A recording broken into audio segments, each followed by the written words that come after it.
What is going on? Welcome to the Into the Dojo podcast. UFC is, of course, constantly in action, man. Waterson versus Rodriguez, because she's Brazilian, so the R is H. Um, Damn good card. I mean, I will say a damn good card. Uh, One of the things about the main event, Michelle, she looked good as always. She always looks good, but it's like it sucks because like she feels like trying to think of a fighter that was like her back in the days. Back in the days, because I mean, UFC like as a whole is still a very young sport, which is crazy to me considering all the amazing things that has happened. She is like, damn. I'm trying to think of someone. No, because BJ Penn won the title. I'm trying to think of someone like who I can't think of a name right now, but just think of someone who's been extremely strong as a fighter, but has never been able to get over the hump. You know what I mean? Like they'll go on like a 3-fight win streak, but then right when they get ready to go to the title, they'll lose, or they'll get the title fight and get demolished and get beat down. That's kind of where Michelle is, and I'm a big fan of Michelle Waterson. I mean, of course, the karate hottie. She does her thing. I mean, she looked great last night, but unfortunately, Rodriguez was a little bit too much for her. Very long, very strong. Now Rodriguez did not have the best takedown defense. Michelle was able to get when she was able to get her down. She was able to dominate her for quite a bit, but unfortunately, she didn't really get a ton of chances to get those takedowns, and that definitely was a big difference in the fight. Much harder hitter. Um, and it was tough. It was tough to watch just because like I kind of knew going into like that last round that she kind of had to finish the girl, and she didn't have the power or the spice to finish her in that particular instance. And Rodriguez had her hurt a couple of times, but it was a very good fight, and I'm loving just like I love seeing like the caliber of fights just keep raising every week. I mean, now like a lot more women are coming into the UFC, a lot better competition. I mean, like from like the Ronda Rousey era to the current era that we are in now. I mean, the talent has just kind of skyrocketed. I feel like, yes, Ronda Rousey was very talented. She did great things for her time, but this new era of fighters are way more skilled, way more equipped, way more well-rounded. And it's a great thing to see. It's a really, really great thing to see. So now Rodriguez is in the winner circle once again. This was at 125. So Valentina is the champion. So maybe she's slowly but surely gonna get a shot at Valentina Shevchenko, who looked masterful in her last fight. I mean, destroyed Jessica Andrade, picked her up, slammed her down, put her in a crucifix, and whipped that ass with the greatest of ease. This card, I mean, this was a fun card. This definitely was a fun card. I mean, I love the fight nights. I love having like the 2 fight nights right after a big UFC pay per view card, just because like it always has like names that you might have forgotten or like some newer names and things like that. One of the things that I will say though is the career of Donald Cerrone is starting to become a very rough one to watch, just because like he's a lot old. He's getting older. He's been in the game a while. I mean, he has over 50. It was like what, almost 50 fights or something like that.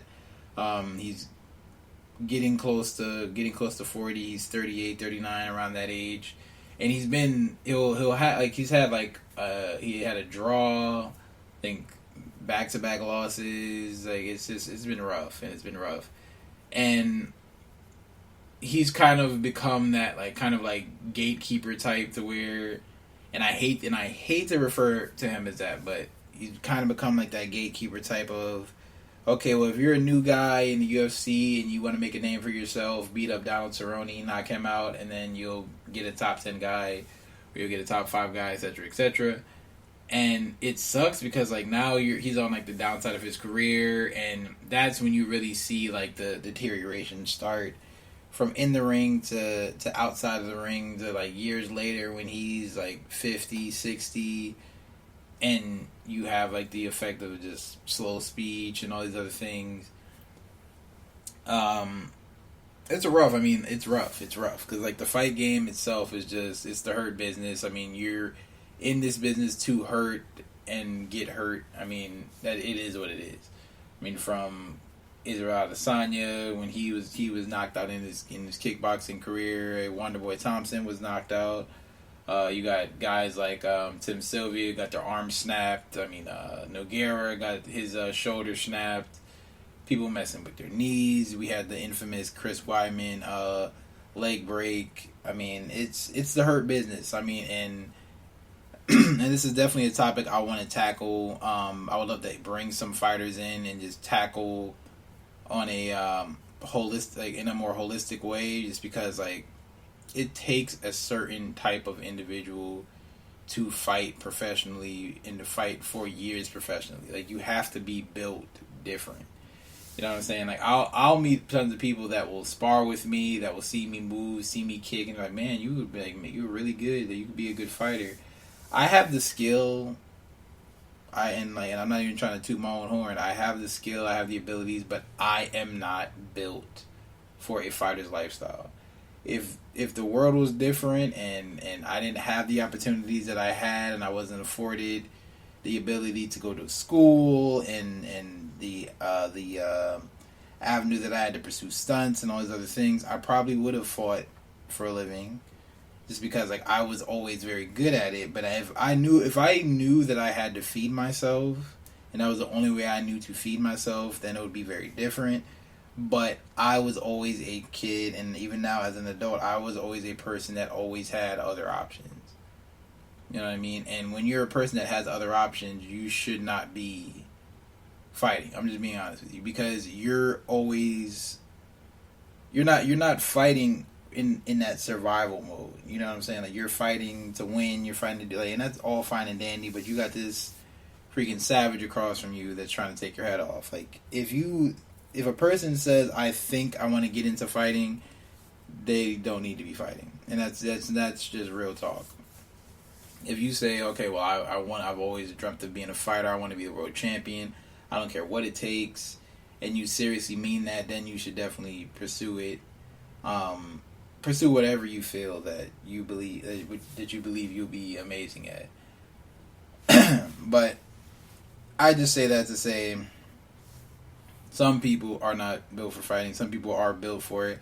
But then there's also a time and a place to hang it up. And Cowboy is getting to that point where he needs to hang it up. I mean, he's 38. I mean, he's lost. I'm trying to look up his last couple losses. I know he either lost or he had to draw his last fight. But he just lost this one, got finished. I mean, it's just not a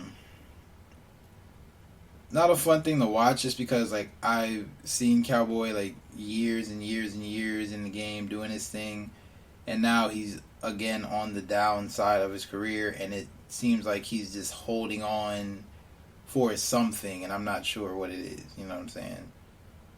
So his last win was Ally Quina, then he lost to Ferguson, lost to Justin Gaethje, lost to Conor McGregor, lost to Anthony Pettis. Then the last fight was a no contest, which basically is that doesn't count, but I mean, the way that fight was, he kind of did lose that fight. I mean, if I remember that one correctly. So that is 1, 2, 3, 4, 5 straight losses. So eliminating no contest, 5 straight losses for Cowboy Cerrone, and he's 38 years old. That is not very good. I'm gonna be honest with you. We'll see where he goes. I mean, I'm sure like if he doesn't stay in the UFC, the PFL might pick him up, or Bellator or something like that, if he still wants to fight. But this is one part of why myself never went into the fight game professionally. I stopped competing heavy when I was like 17, because I always saw those like old retired boxers that were punch drunk, and those retired kickboxers that couldn't walk right, and like I even have like friends now, teammates of mine that stayed in Taekwondo or stayed in competitive karate for many years, and they're 30 years old getting hip replacements and all these other things. So I personally just wasn't a fan of it. I still love to watch it. I still will support. I want to go to a UFC one day. But as far as living the fighter's life, I just forewarn people that it is not as glamorous as you think. And that's with anything, obviously, with music, with film, with college, with whatever. I mean, anything that you go into is never going to be all sunshine and roses and things like that. But on a brighter note, UFC 262 is on the horizon. Chandler versus Charles Oliveira for the main event of the evening, fighting for the vacant title that was vacated by Khabib Nurmagomedov after he handily defeated Justin Gaethje, submitting him with a triangle choke. Now these two savages are going to be in the ring. Oliveira has a 30-8 record with 1 no contest. Chandler has a 22-5 record. Both of these guys definitely have had a ton of experience.